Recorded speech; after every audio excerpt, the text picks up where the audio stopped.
Hey guys, today I'm going to show you an update to my build. It is still no mageblood, no-svalinn, no crit variant of the ICE NOVA Archmage build that I've been using to run literally all content in the game. T17 maps with double wisps and tormented spirits with gigantic regexes with toughness. Uber bosses, any Uber boss, it can do literally anything in the game.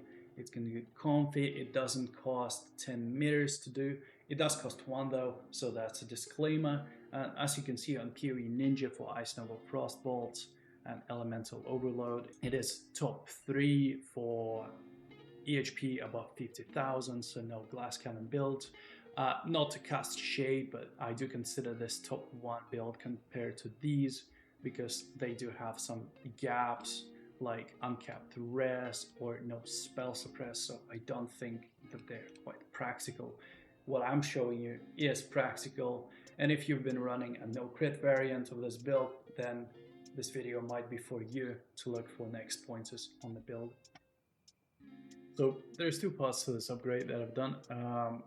First part is I've just upgraded all the items I had. For example, this wand is now a lot better. This wand was about 100 divs plus the enchant that I put on it. And this wand I think might be still the same as the one I had before.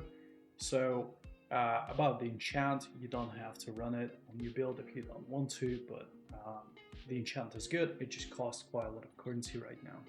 I've just done minor upgrades as well, like the rings are better, the belt is a bit better. Now the important bit that I've upgraded is I've got the utmost, which allows us to swap out the previous rare body armor I had, which I needed to get spell suppress. Now I can swap it out for the Cloak of Defiance, and this increases my damage quite a lot. It also frees a skill point on the tree because it allocates mind over matter for me. It boosts my mana regen, so basically it's all good. The corrupted implicits are not the perfect ones you can get. You can get the hybrid increased damage plus level of all AoE skill gems. That's the best one. I just didn't find it today, so I didn't get it. Apart from that one, I don't think there's significant upgrades here. I've swapped out the gem for Voltaxic Burst. Now let's quickly go over the build and path of building. I'm also going to showcase all the important stats, and it's going to be very clear, especially to anyone who runs Archmage builds, why this is very solid and very comfy to run. So we have very high DPS, that's been a significant improvement since the last time. The DPS has gone up by about 50%, I think, so now it's 76.5 million on the ICE Novas, so that's very high.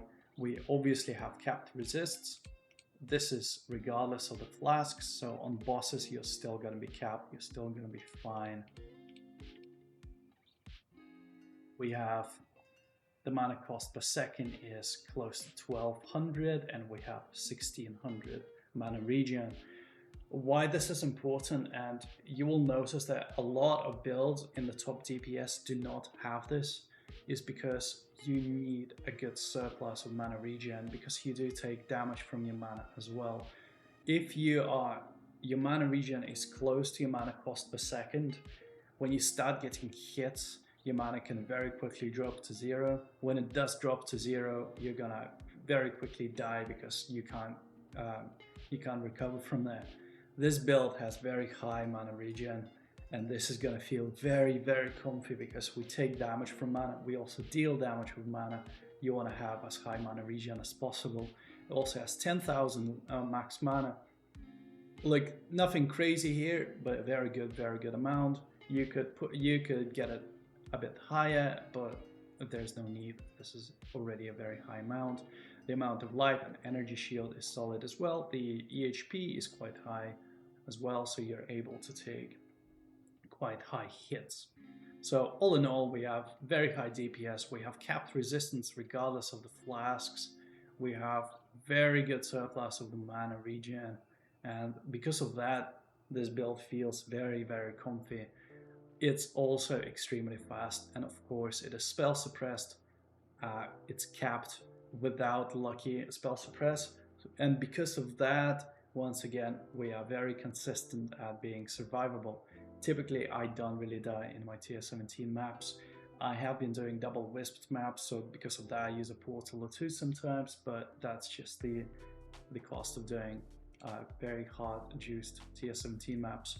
So the passive skill tree, I believe it hasn't really changed, but this is how it looks like. There's absolutely nothing interesting here at all. I just had to take this node to meet my strength requirements. There can be a bit of play around depending on the items you get, but you might have to basically, if you cannot meet the strength or dex requirements, you will have to lower the level of these gems, Eternal Blessing and Arrogance.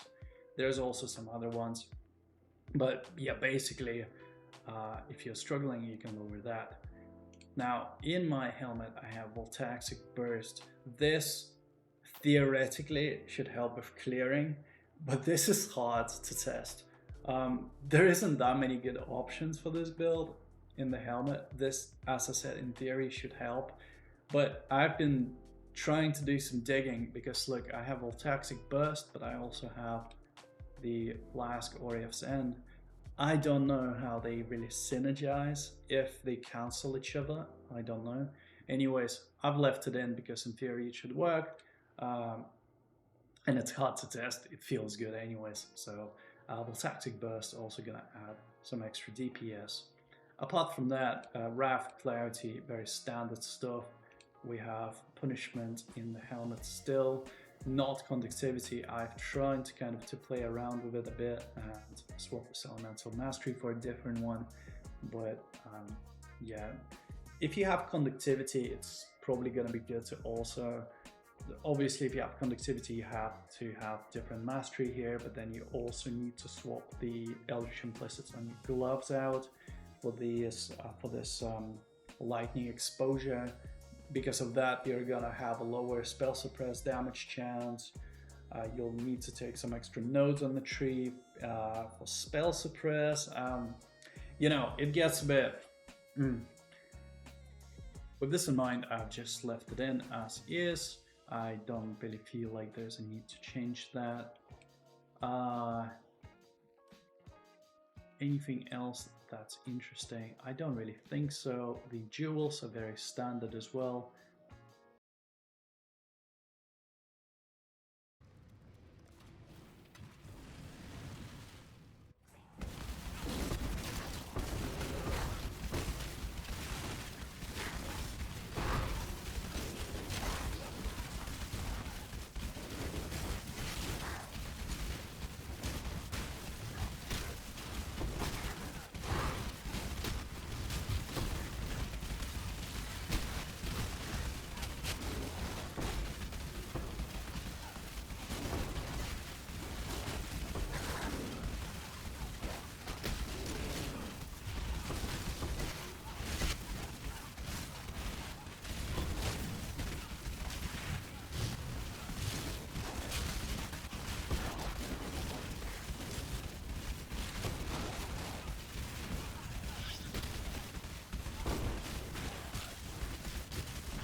Right, guys, that's it for the build, I think.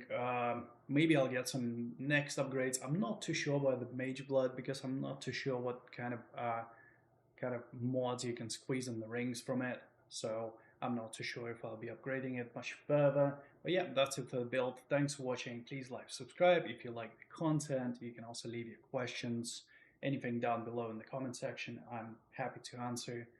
And yeah, see you.